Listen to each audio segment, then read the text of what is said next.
Alright, what is up guys? For today's video ay pupunta tayo sa spot natin. Alam ko balik-balik na yun ha, pero today is a special day. Kasi ngayong araw na to, ngayon ginaganap ang Negros Loop. So yeah, sorry, naputol yung video ko. Nagluko na naman yung GoPro. As what I've said, ngayon po ginaganap ang Negros Loop kung saan sumama si Boss Reed, si Ma'am Jetly at marami pang iba. Sila ngayon currently ay nasa Tanay City na. Plano ko sana sa Dumaguete City ko sila hintayin. Kaso nga medyo nabitin tayo sa oras kasi hindi ko alam. Big bike pala yung dala nila kaya sobrang dali lang. So dito na lang tayo sa barangay natin maghihintay. Baka hindi natin sila maabutan. Dala ko kasi yung camera ko ngayon para mapicturean ko si Boss Reed. So ngayon ay nagmamadali po ako guys kasi alam ko malapit na yon. At ako ay magdadrive muna ng maayos. So as of now guys ay naghihintay na lang tayo ni Boss Reed na dumaan dito sa favorite spot natin. So doon sila galing. Marami na kasing dumaan na participant din ng Negros Loop. Kaya ito tayo naka-ready na yung camera natin. Tapos maghihintay na lang tayo kay Boss Reed.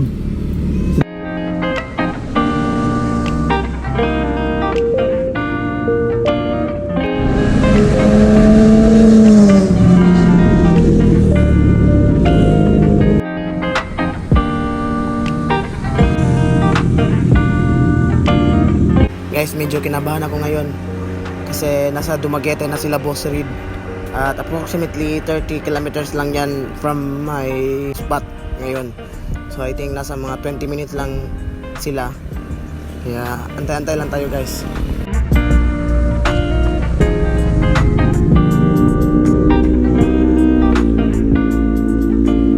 Alright guys, change tayo ng pwesto guys kasi umuulan na dito. Change tayo ng pwesto guys kasi umuulan na dito. Buti na nga waterproof yung camera ko or weather seal. Hanggang ngayon hindi pa dumaan si Boss Reed. Dito tayo. Diyan tayo maghihintay. Buntag, pasilong ako call. So dito na lang tayo maghihintay kay Boss Reed guys. Kasi dito siya dumaan eh. Tapos umulan na dito. Ayan na guys. Malakas yung ulan dito guys. Tingnan nyo. Malakas yung ulan dito. Pero as of now hindi pa dumaan si Boss Reed guys. So antay-antay na lang tayo kay Boss Reed. Let's go!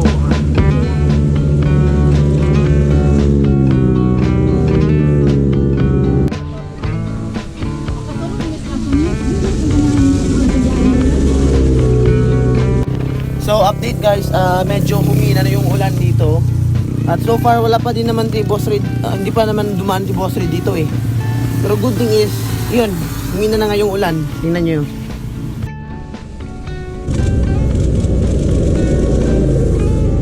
So guys, ito yung magsisilbing depth of field natin. So kumbaga, dun sila dadaan. Tapos dito nakatutok yung lens ko. Ganito, wait lang.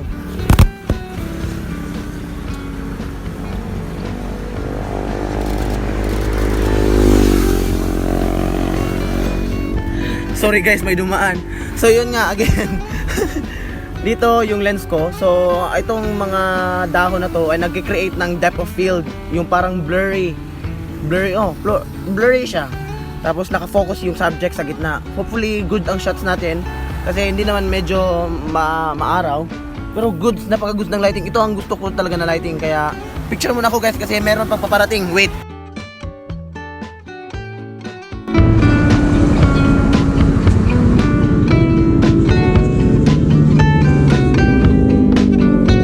Nandito na yung nawawalang aso ni Jetly.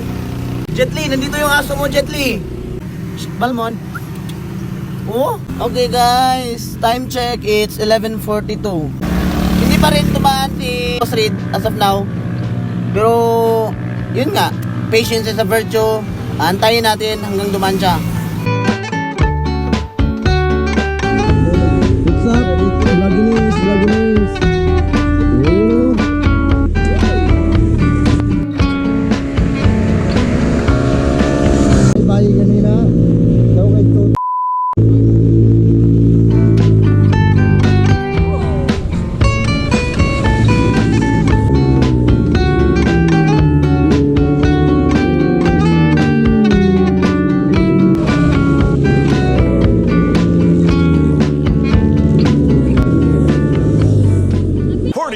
victories, including 32 knockouts, with only one defeat. From Manchester, England. Nagtaka ako kung bakit ang tagal dumaan ni Boss Reed. Kaya sinearch ko na lang sa Facebook ang kanyang account. At dun ko nalaman na hindi pala sila tutuloy dito.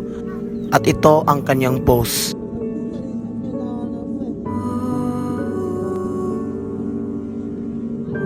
Umuwi na lang ako dahil palubog na yung araw. Dismayado at hindi inaasahan ang pangyayaring ito. Hindi ko na pa talaga makikita si Boss Reed.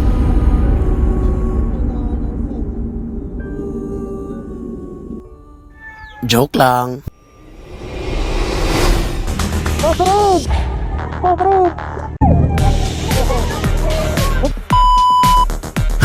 Gulat kayo, no? Abangan sa next episode ang pagkikita namin ni Boss Reed sa second day ng Negros Loop. Thank you so much, guys, and if you enjoyed this video, please like, comment, and subscribe. Thank you so much and ride safe.